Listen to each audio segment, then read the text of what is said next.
Thank you for tuning back to another video. I don't know if I ever showed you guys the orchard that's outside of the community garden. If you guys are interested in that, drop a comment down below and let me know if that's something you want to see. I'm starting off today by just doing a little bit of seeding. I got these seeds from Whole Foods on the way down here today, and I'm just grazing them in here. I just want to see if they'll take. But today you came for this compost. So I know a couple weeks ago you guys remember me dumping this bag of produce inside the garden and just covering it with dirt and a stone. I actually also missed, to the left over there is some cocoa core and coffee grinds. So I also mixed some of that over here in this Inground compost, and then I just put the stone back on top. So this is a couple of days ago. I noticed all these ants, which aren't necessarily bad for a compost, but look what happened when I opened this up. First of all, we see pill bugs, we see crickets, and there's moisture. There's so much moisture that I didn't even realize there was gonna be, but this could be a good sign. So when you guys are doing your in-ground bed, I think it's going to be very beneficial if you have something hard on top, because that locks in the moisture and prevents the sun from beating down those first couple layers. Look how moist and supple this dirt is. This dirt was rock hard initially. Look at this. Cocoa core, we have coffee grinds, and look at this. Earthworms already. There is no food left in here, guys. Look at these. They are huge. I mean, huge. I didn't put these worms here, okay? I didn't put these worms here. They just came on their own. This is how Mother Nature works. You don't have to do a lot of work to have a compost system. Dig yourself a hole. Put yourself some kitchen scraps in there and cover that stuff up. There's no excuses to have an effective compost system. I did nothing. I barely watered this once a week, and look at it. You still see those clumps of cocoa core, but look at this mango. This is evidence that I put food in there.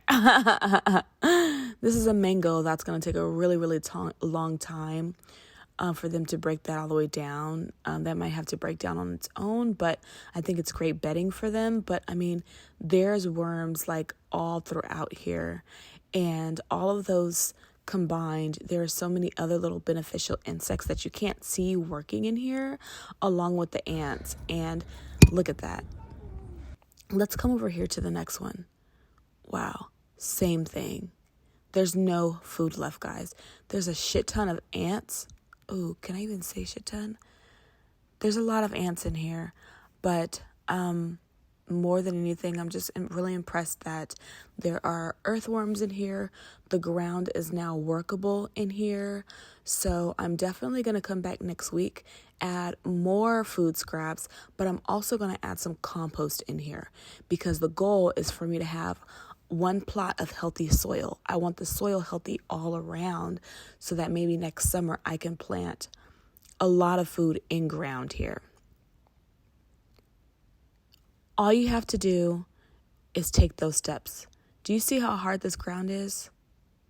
Look, I can't even get this shovel in it.